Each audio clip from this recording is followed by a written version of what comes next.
ख से कबूतर, ख से खरगोश, ग से गमला, घ से घर,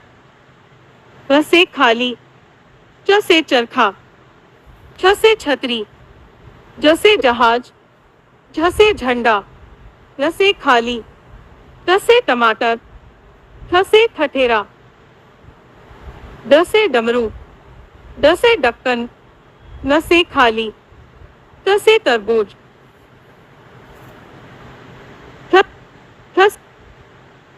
थ से थर्मस,